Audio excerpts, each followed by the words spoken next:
जी, एक जिज्ञासा है।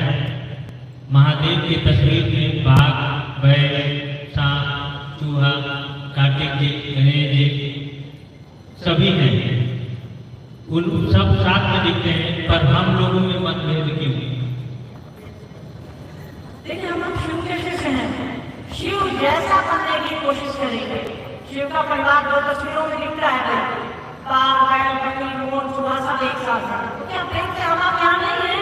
ये सवाल तो आना ही नहीं चाहिए। आ गया तो मन संचालक होने चाहिए पढ़ा। बड़े प्रेम से यहाँ 2900 लोग बैठे हैं, 2900 बड़े प्रेम से बैठे हैं। कोई किसी की जाति नहीं जानता, कोई किसी का धर्म नहीं जानता, कोई किसी का पंथ नहीं जानता, कोई कितना बड़ा है, कोई कितना छोटा है, कोई नहीं जानता।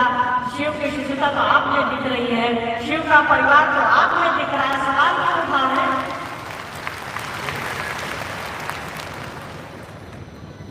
जिज्ञासा है, शिव की अनुग्रह शक्ति जिस मानव शरीर में आश्रय लेती है उसे गुरु का शरीर कहा जाता है। कृपया प्रकाश डालने की कृपा करें।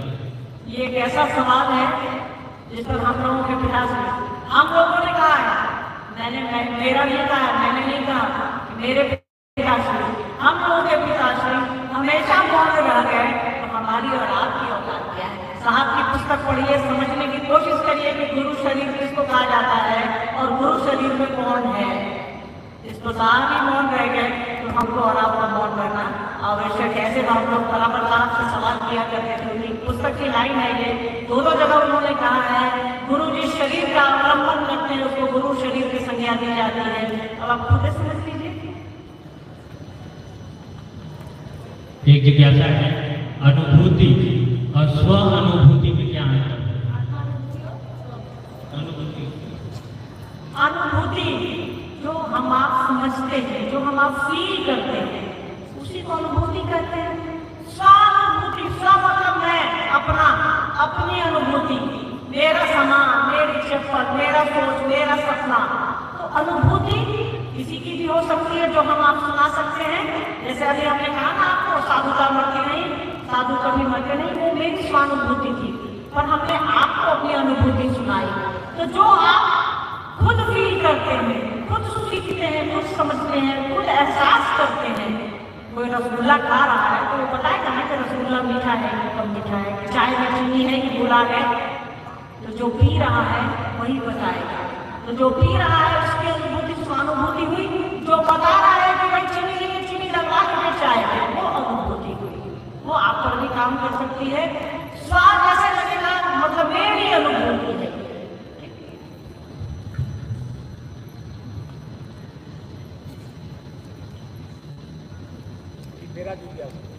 मेरा जिज्ञासा 2 लाइन का बताया। एक जिज्ञासा है, साहब हमेशा शिव चर्चा में अनाधिकार की आशीर्वाद देते थे कि हम लोग शिव के शिष्य बने रहे। फिर भी यहाँ शिव चर्चा करने में बहुत सारी कठिनाई हो रही है। कभी मुख्यालय के सहयोग की अपेक्षा करते हुए सहयोग न मिल पाती है, गुरु भाई से सहयोग नहीं मिल पाती है। तो आप मार्गदर्शन करें कैसे हम लोग महादेव का काम करें, क्योंकि ये अधिकार, ये आशीर्वाद तो साहब ने दिया है हमको। सबसे पहले तो ये जानिए कि मुख्यालय हमारे आपके सहयोग के लिए बना है। वो हमको और आपको सहयोग करता है और उसकी हमेशा ये अपेक्षा रहती है हमसे और आपसे कि हम आप उसको सहयोग करें। सिस्टम हमारे और आपके लिए बनाया गया है। ये कुछ हो सकता है कि कभी कई बार होता है कि हमको और आपको कुछ करना रहता है, होता है कि थोड़ा क्लास मेंटल क्लास हो सकता है, ठीक है, कई बार बात नहीं होती, कोशिश करता है कि वो हमारा आपका सहयोग करे। तो कई बार वो अपेक्षाएं हमसे और आपसे करता है, हम आप भी करते हैं। भाई खाली हम ही आप सोचे कि आप मेरी मदद करिए, आप मेरी मदद करिए, आप ही तो सोच सकते हैं ना कि आप मेरी मदद करिए। तो ये रेसिप्रोकल है। मुख्यालय हमारे आपके सहयोग के लिए बना है। साहब ने ये व्यवस्था सहयोग के निमित्त बनाई थी, विरोध के निमित्त नहीं बनाई थी। कोई हमारा आपका विरोध नहीं करता। आंशिक छिट हो सकता है, वो सब ऐसे ही है। घर परिवार में भाई में विरोध होगा तो छोड़ के चल देते हैं, नहीं चलते क्योंकि वो अपना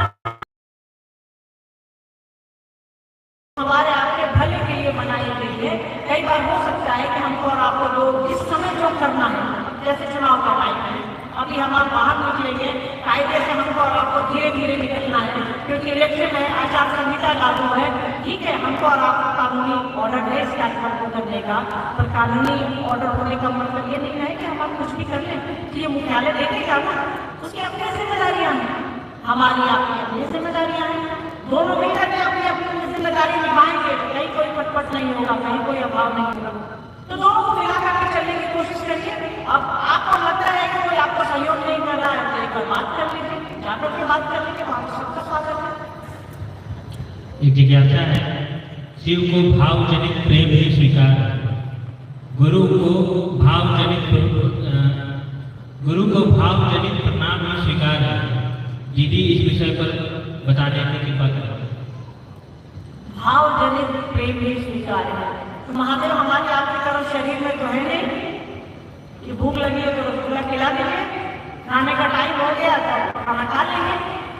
नहीं, वो भावजनित सत्ता है, वो प्रेम से ही ग्राह्य है, उनको हम दे नहीं सकते हैं। हमारे आपके पास है क्या जो उनको दीजिएगा? ये बता, सब तो उसी का है क्या जो दीजिएगा? है कि नहीं कुछ उसको देने के लिए? जो है उसी का है। हमारे आपकी सांसें जिस पर सारा पानी है हमारा आपका, उसी की है भाई साहब, हमारा आपका कुछ नहीं है यहाँ। क्या दीजिएगा? जो है उसी का है, तो जो भेजा है वही लौटा दीजिए, वो प्रेम से भेजा है वही लौटाइए। अब भाव भी जब घनीभूत होते हैं, विचार भी जब घनीभूत होते हैं, उसको प्रेम कहते हैं। जो वो दिया उसको लौटा दीजिए। तेरा बीज को 100 पर क्या लागत है, वो जो उसने दिया है वो लौटाइए। उसने प्रेम दिया है, साहब ने लिखा है अनुभूति में, मनुष्य के सहज प्रेम से परमात्मा लब्ध है। उन्होंने हमको और आपको प्रेम देकर भेजा है, प्रेम लौटाइए। तो हम आप चले खंडावत बेलपत्र, खंडावत दूध और खंडावत पानी चढ़ाने, क्या फर्क पड़ेगा उसको? माथे पर गंगा रखे हुए, पूरी प्रकृति उसको है, वो प्रकृति का आयन ही करते हैं, कुछ फर्क नहीं पड़ता उनको। तो जो हम आप दे सकते हैं दे दीजिए, वो एक भाव सत्ता है, प्रेम की सत्ता है, प्रेम की प्रतिमूर्ति है, तो प्रेम दीजिए। और कुछ दे नहीं सकते हैं, उसका उसी को लौटाइएगा। कैसे कैसे लौटा सकते हैं? जो है उसको समर्पित कर दीजिए कि सरकार तुम्हारा है, यार तुम जानो। साहब किसी सीखिए ना, साहब के पास क्या नहीं था, पर उन्होंने कहा कि देख मैं रोटी नमक में खाता हूँ तो उस महादेव की दया से खाता हूँ, गुरु की दया से खाता हूँ। मैं जैसे अच्छा खाना खाता हूँ वो भी उसकी दया से खाता हूँ। सब कुछ उन्होंने सौंप दिया, इसीलिए वो साहब होते हैं और इसीलिए दीदी है। वो 5 करोड़ से ज्यादा घरों में उनकी आरती होती है। हमको और आपको तो अपना नहीं पूछता कोई, वो आपके अपने हैं। तो गुरु तो वो परमात्मा को भाव सकता है, उसको हम आप कुछ नहीं दे सकते, बस प्रेम जो उसने दिया है लौटा दीजिए। एक जिज्ञासा है,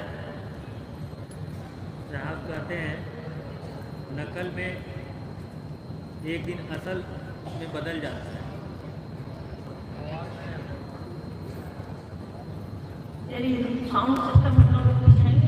हेलो, एक जिज्ञासा है, साहब कहते हैं नकल एक दिन असल में बदल जाता है, शिव शिष्यता के संदर्भ में समझाने की दया है। हम लोग छोटे छोटे तो साहब एक सुनाते थे कहानी कि गांव में रामलीला लगा, एक बहुत हट्टा कट्टा जवान, सोचिए उसकी इतनी कड़ी आवाज थी, पर सीता का रोल करते करते वो उसकी आवाज की स्ट्रेन हो गई, वो धीरे धीरे महिला की आवाज में परिवर्तित हो गई। उसकी आवाज नकल और असल में, तो वो बेचारा सीता की एक्टिंग करते करते फिर उसकी आवाज में ऐसे पतली पतली आवाज हो गई महिला की तरफ। तो साहब कहते हैं कि नकल भी एक दिन असल हो जाता है। आप नकल ही करिए ना भाई, बोलिए कि शिव मेरे गुरु हैं, बिना भरोसा बिना विश्वास किसी चीज बिना श्रद्धा किसी चीज की जरूरत नहीं है, बस आप बोलिए तो सही कि शिव मेरे गुरु हैं।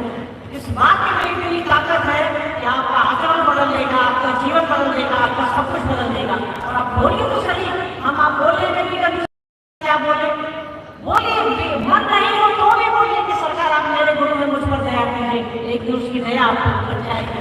साहब ने लिखा है शिक्षा अनुभूति में कि जब सारी मानवता उसको अपना गुरु बनाएगी तो उसको अपना लाचार होकर के वो उसको अपनी दया अपना दया भाव हमारे और आपके ऊपर डालना ही पड़ेगा। अपनी दया हमारे और आपके ऊपर कभी पड़ेगी।